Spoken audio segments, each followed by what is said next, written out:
رحمت اللہ علیہ درویش تھے دلی کے، بہت سارے لوگ مرید تھے، ایک بڑا خدمت گزار مرید تھا، مزدوری کرتا تھا، غریب تھا، تو 6 بیٹیاں تھیں اس کی۔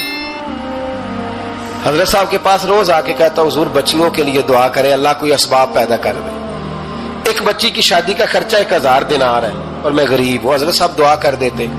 خانقاہ شریف کے تھوڑے ہی فاصلے پر حضرت جہاں بیٹھ کے مریدوں کی تربیت کرتے تھے، اس سے تھوڑا ہی فاصلے پر نا ایک عیسائی رہتا تھا، بڑا مالدار تھا، بڑی سارے اونٹ، گائیں، بھیڑ، بکریاں رکھی ہوئی تھی، اور حضرت شرف الدین رحمت اللہ علیہ کی بڑی مخالفت کرتا تھا۔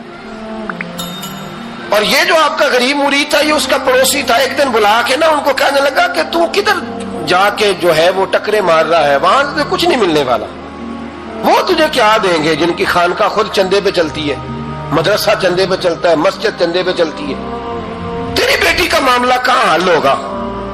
تو اس درویش نے کہا کہ تو میرے پیر کو نہیں جانتا، تو مجھے میرا محبوب نہیں ڈٹھا، تو پتہ نہیں نا، تو اس رستے کا مسافر نہیں، تو نہیں جانتا، ان کا بس چلے نا تو وہ ہر قیمت میں میری بیٹیوں کی شادی کرا دیں۔ اب وہ عیسائی تھا، کہنے لگا اچھا چلو ٹھیک ہے، اگر اتنی بات ہے نا تو جاؤ ان سے جا کے کہہ دو کہ 6 سال کے لیے میرے ساتھ معاہدہ کر لیں، تو میرے جانوروں کو چارہ ڈال دیا کرے، 6 سال ڈیوٹی کرے، میں 6000 دینار دے دیتا ہوں۔ وہ میرے ساتھ 6 سال میرے جانوروں کو چارہ ڈالے، رکھتے ہیں نا اب چارہ ڈالنے کے لیے ایڈوانس پیسے دے کے، اب تو لوگ انہیں بھی غلام ہی بنا لیتے ہیں، بڑی تھوڑی تنخواہ دیتے ہیں، ظلم کرتے ہیں، پورا معاوضہ نہیں دیتے۔ حضرت شیخ شرف الدین کے بارے میں وہ کہنے لگا جب اپنے پیر سے جا کے کہہ کہ میرے جانوروں کو 6 سال چارہ ڈالے، میں 6000 دے دیتا ہوں، تو جو کہتا ہے ہر قیمت پہ جانے کو تیار ہے۔ اس نے جب یہ بات کی تو مرید نے ناراض ہو گیا، وہ لڑائی ہو گئی، گریبان پکڑ لیا، جھگڑا ہوا، بات بڑی دور گئی۔ اس طرح کی بات کرتا میرے حضرت کے بارے میں، تیرے جیسے کئی میں وہاں کام پہ رکھا دوں۔ جب وہ بڑی بحث ہوئی، بات محلے میں، علاقے میں پھیل گئی، دنیا نے سن لی، تو شیخ شرف الدین تک بھی پہنچ گئی۔ اس طرح جھگڑا ہوا ہے، لوگ سو گئے عشاء کی نماز کے بعد۔ حضرت صاحب نے نا سر پہ کپڑا لیا، اس عیسائی کے دروازے پہ دستک دی، وہ باہر آیا، فرمانے لگے لوگ تو سوچ سمجھ کے ملازم رکھتے ہیں، تو نے بھی تو سوچ ہی لیا ہوگا، تبھی تو مجھے آفر کی ہے، تو اپنی آفر پہ قائم ہے، واقعی مجھے رکھ لے گا اور 6000 دینار دے دے گا؟ کہنے لگا جا بابا کام کر اپنا۔ فرمایا نہیں، تو نے اتنے لوگوں میں بات کی، اتنی بحث ہوئی، تو قائم ہے؟ کہنے لگا میں تو قائم ہوں، پر آپ نے نہیں قائم رہنا۔ فرمایا میں سوچ سمجھ کے آیا ہوں۔ اس نے کہا آپ ڈیوٹی کریں گے، بحثوں کو چارہ ڈالیں گے؟ فرمایا ایک شرط، بس جب اذان ہو جائے نا تو مجھے رب کی نماز پڑھنے کی اجازت دے دینا، باقی صبح و شام جو تو کہے گا۔ اگر اس غریب کی بیٹیاں بیائی جائیں تو مجھے اور کیا چاہیے، اس کی 6 بیٹیوں کا بوجھ ہے اس کے سر پہ، تو مجھے رکھ لے۔ اللہ اکبر۔ وہ کہنے لگا چلے پہ میرے ساتھ خط بندگی کر لیں، آج کل ہم اسٹامپ کرتے ہیں، اس زمانے میں خط بندگی ہوتا تھا، غلامی کا خط، قاضی شہر کے پاس، یعنی اس کا خیال تھا کہ چلو اسٹامپ کی بات کروں گا تو بھاگ جائیں گے۔ فرمایا چل میں تیار ہوں۔ قاضی تک گئے، طے ہو گیا، 6000 دینار دے دیے۔ حضرت نے مرید کو بلایا، فرمایا پتر یہ لے جا، جا میری بیٹیوں کو روانہ کر دے۔ کہنے لگا حضور یہ کیا کر رہے ہو آپ، کچھ سوچیں؟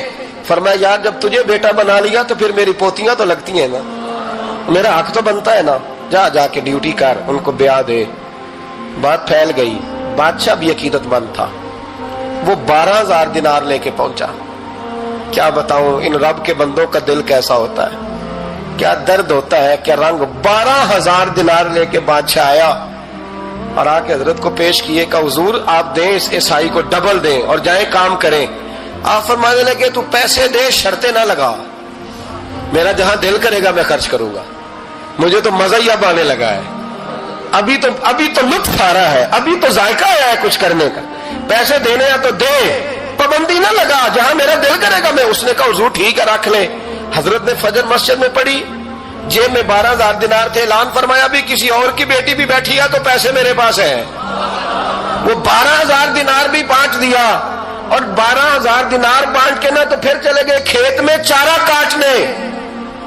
اس عیسائی کو کسی نے بتلایا کہ ان کے پاس تو 12000 آیا ہے، پر تجھ سے جان نہیں چھڑائی انہوں نے، کہ وعدہ یہ ہوا تھا کہ 6 دیں گے تو جائیں گے، جب تک دیں گے نہیں تیرے گھر میں کام کریں گے۔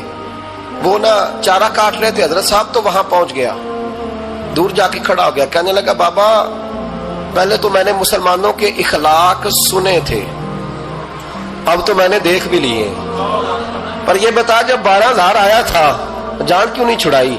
تو حضرت چارہ کاٹتے کاٹتے رو پڑے، فرمانے لگے تو نہیں نہ جانتا یہ بیٹیاں سانجی ہوتی ہیں، پتہ نہیں نا؟ میرے رسول پاک نے تو حاتم تائی کی بیٹی کے سر پہ کپڑا رکھ کے کہا تھا بیٹیاں برابر ہوتی ہیں، تو یہ نہیں پتا جب اس کی 6 بیٹیوں کی شادی ہوئی ہے میرے اندر روحانیت کتنی بڑی ہے۔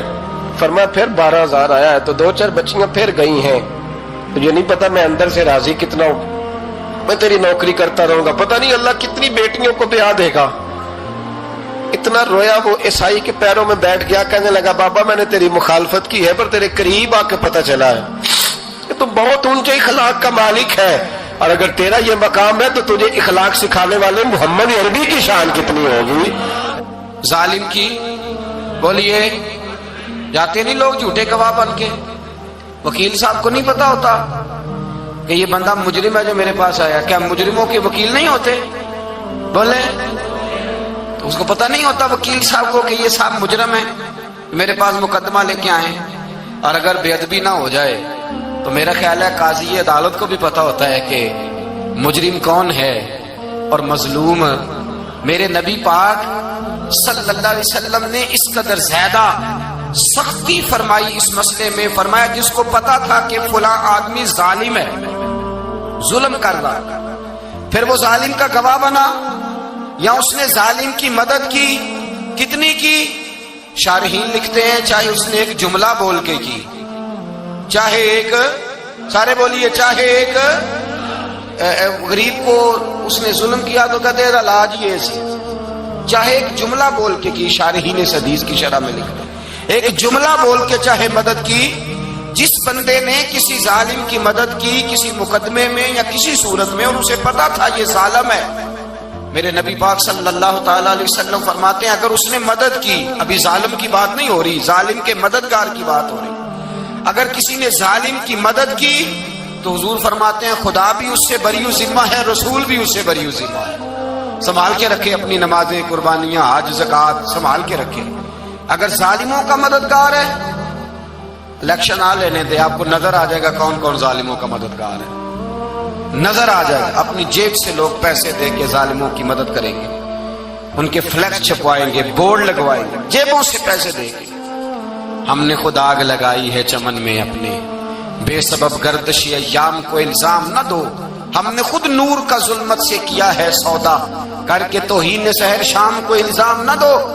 ظالموں کے مددگار میدان میں آ گئے، یہ چھوٹا لفظ نہیں، میرے حبیب پاک صلی اللہ علیہ وسلم نے فرمایا جو ظالم کا مددگار ہے سن لے جو سجن کے ساتھ کچہری جاتا ہے، وہ یاد رکھے جو دوست کا گواہ بنتا ہے، وہ یاد رکھے جو کہتا ہے میں مانگی گیا تھا، مجھے بلایا گیا تھا قبضہ چھڑانے کے لیے کسی غریب بیوہ کی جائیداد پہ، کب وہ سن لے تو مدد کر کے نہیں آیا، تو خدا کے ذمے سے نکل گیا ہے۔ رسول پاک نے فرمایا تیرا میرا تعلق ختم ہو گیا، تو ظالم کا مددگار ہو گیا، پھر تو کہتا میں بے چین ہوں، میں بے قرار ہوں، میں آزمائش کا شکار ہوں، پلٹ کے دیکھ تو صحیح تیرا گناہ کتنا بڑا ہے۔ میرے نبی پاک صلی اللہ علیہ وسلم کا ایک اور فرمان سن لیں، ابن ماجہ ابو داؤد میں موجود ہے، اس حدیث کو آپ نے یاد کر لینا ہے، کر لیں گے انشاءاللہ، سارے کہیے انشاءاللہ، کر لیں گے یاد۔ حضور صلی اللہ علیہ وسلم نے فرمایا اگر تو ظالم کی مدد کرے گا نا، یہ لفظ دل کی تختی پہ لکھ لینا، یہ مکافات عمل ہے، مکافات عمل دنیا، ادھر کرو گے تو ادھر بھرو گے۔ فرمایا اگر تو کسی ظالم کی مدد کرے گا، سن لے حضور کا فرمان ہے، اگر تو ابن ماجہ ابو داؤد سیاہ میں موجود ہے، فرمایا اگر تو کسی ظالم کی مدد کرے گا تو رب تعالیٰ مرنے سے پہلے تیرے اوپر بھی ظالم کو مسلط کر دے گا، تیرے اوپر بھی ایک دفعہ ظلم ضرور ہوگا اگر تو ظالم کی، وہ کسی صورت میں بھی ہو سکتا ہے، کسی صورت میں تیرا بیٹا ہی اٹھ کے ظلم کر دے گا، تو الجھ جائے گا، کسی نہ کسی جگہ تیرے لیے تباہی کا سامان ہوگا، تیرے اوپر ظلم ہوگا، اس لیے کہ تو ظالموں کا مددگار ہے۔ چاہیے یہ تھا کہ تو مظلوم کی مدد کرتا، انسانی ایمانی یقین کا فریضہ سر انجام دیتا، تو ظالموں کا مددگار ہو گیا۔ ٹٹول کے دیکھ لیں، رزلٹ نکال کے دیکھ لیں، ہمارے زمانے میں ظالموں کے مددگار زیادہ ہیں، اتنی لمبی زبانیں نکال کے ظالموں کی مدد کرتے ہیں، بڑے بڑے کالم نویس اللہ نے انہیں قدرت دی لکھنے کی، تو اپنا قلم ظالموں کی مدد میں خرچ کرتے ہیں۔ وہ لوگ جن کو اللہ تبارک و تعالیٰ نے قدرت دی، ہمت دی، طاقت دی، کچھ لوگ ان کے حلقہ احباب میں، وہ اپنے لوگوں کو استعمال کر کے ظالموں کی مدد کرتے ہیں، ظالموں کی مدد کرتے ہیں۔ میرے نبی کریم سید عالم نور مجسم صلی اللہ علیہ وسلم نے فرمایا، اگر تو نے ظالم کی مدد کی تو جب تک تو توبہ نہیں کرے گا رب تجھ سے ناراض ہی رہے گا۔ اللہ تجھ سے، او بھائی جس سے رب بھی ناراض ہو گیا، نہ کھانا نہ پینا نہ سونا نہ جاگنا نہ نیند، پھر تیری ہر چیز تیرے لیے آزمائش ہو جائے گی، پھر تیرا سایہ بھی تیرے لیے خوف کا سامان بنے گا، پھر زندگی جیتی جاگتی لاش بن جائے گی، تو اپنے کندھوں پر اپنی میت اٹھائے پھرے گا جب تو ظالم کا مددگار ہوگا۔ اور نبی پاک صلی اللہ علیہ وسلم نے فرمایا، ظالموں کا مددگار بھی ظالم ہوتا ہے، ظالموں کا مددگار بھی، سارے بولے، ظالموں کا مددگار بھی نہیں، کو نہیں، آپ سارے نہیں بولے، ایک دفعہ بولے، ظالموں کا مددگار بھی، پکی بات ہے، ظالموں کا مددگار بھی۔ اللہ اکبر، جس کا یارانہ ہو، جس کا دوستانہ ہو، جو کہے میں نے نا اس کو اوکھے ویلے کے لیے ظالم کو یاد رکھا ہوا ہے۔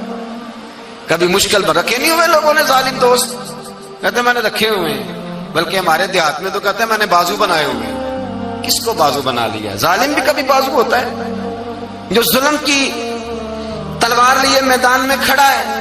قارون، حامان، فرعون، نمرود کا حال نہیں لوگوں نے دیکھا؟ اپنے زمانے میں آپ نے کتنے لوگ نہیں دیکھے جن کے سائے سے، آواز سے لوگ کانپتے تھے؟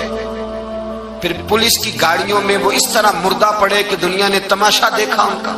یہ رنگ ہم نے دیکھے نہیں اپنے آنکھوں سے۔